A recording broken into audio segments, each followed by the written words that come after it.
Of course, always good to have you with us. We'll talk very shortly about these crucial talks in Greece. We'll go live to Athens, but first, the shake-up of Italy's economy continues this Friday. That comes after Prime Minister Mario Monti. He unveils some new measures to make the country more competitive. Now, first in line, well, it's the deregulation of services like taxis, pharmacies and local public transport.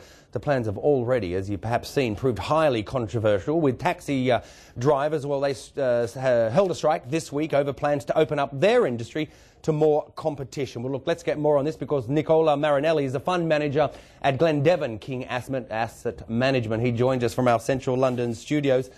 Nicola, thanks for joining us as always. Obviously some much needed change for Italy in terms of opening it up to more competition, but the argument here on this particular measure is, you know, many on the ground in Italy, the general public are saying, hang on, why is the government picking on the small guy as opposed to, I guess, opening up other sectors, as an example, the companies that run the motorways? Well, that's not right. The law proposal is actually targeting a very wide spectrum of sectors, areas, professions, and is doing a big job in trying to get more competition, but also consumer protection and fraud, the fight against fraud, for example, in the insurance sector.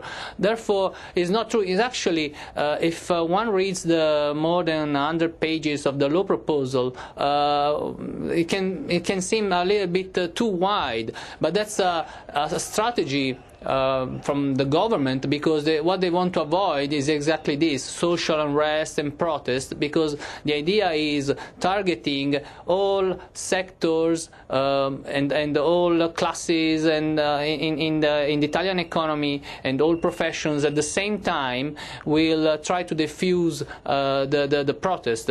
Taxi drivers are protesting right now, but the protests seem relatively mild. The real check will be in the next few months when these measures are actually implemented. Absolutely. And I guess, look, you mentioned the strikes and the trying to avoid the unrest. Put that aside, I guess ultimately the government does have support for change because I guess the alternative is so bad.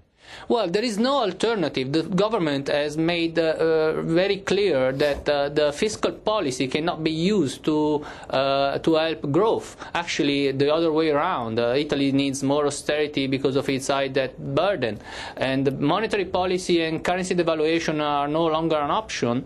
Therefore, the only stimulus can come from the private initiative. And this law goes in that direction, giving more power to private sector, to the private initiative, and, for example, also to young people. One of the things that the government is proposing is a change in the commercial law, whereby they include a new type of limited liability companies that for targeted to people that are up to 35 years old, where the capital required is just €1. This is just an example of what they are trying to do. Okay, Nicola, thank you very much for that. We much appreciate it. We'll keep our eyes on all of that. Nicola Marinelli joining us from Glendevan King Asset Management. So it is all a go.